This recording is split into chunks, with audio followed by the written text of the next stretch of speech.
and Masters in Cybersecurity in Hacking Academy. Would like to invite Mr.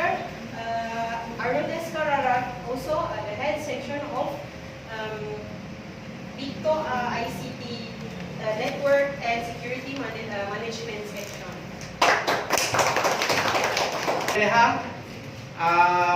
I'm really grateful that I was the one who will give your closing remarks. No?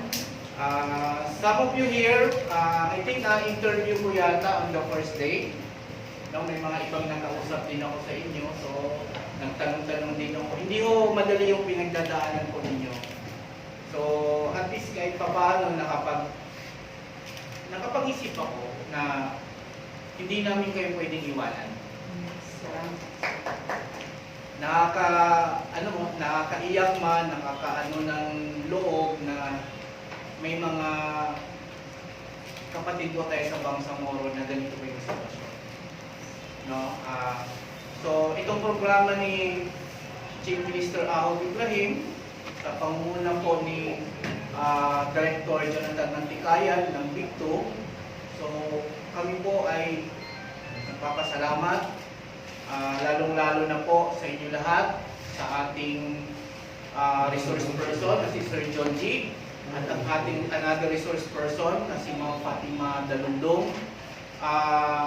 Masayang-masaya po sila habang nagkukwentuhan kami kung paano namin ginagawa yung training para po sa inyo. Nagpapasalamat din po ako kay Ma'am Mariam A. Kadatuhan.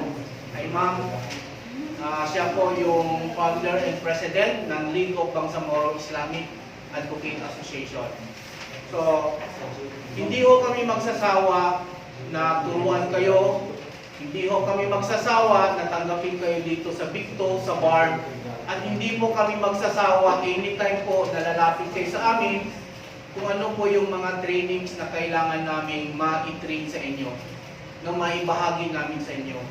Kahit sa ganung paraan po, kami po ay nagagalak na makatulong po kami sa ganitong paraan upang po maibsan po natin at matuto po tayo na gumamit ng mga makabagong teknolohiya katulad ng computers, laptops, at yung mga software po na kung saan kailangan natin gamitin yon para po makapag-umpisa tayo ng kahit munting negosyo.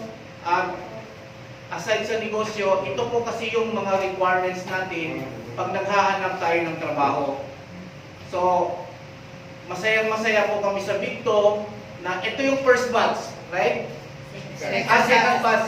Second batch na po ito na nabigyan namin ng mga tawag dito, training regarding sa technology.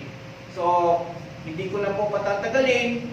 We're looking forward na anytime po, lumapit po kayo sa Victo, si Ma'am Kadatuan, Ma'am, lapit lang po kayo sa Victo.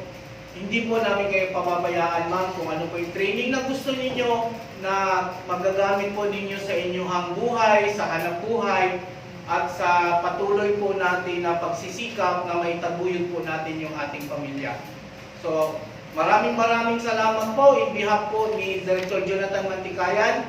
Nagpapasalamat po kami at nabigyan po namin kayo kahit ng konting tulong po sa pamamagitan ng training. Maraming salamat po. Thank you.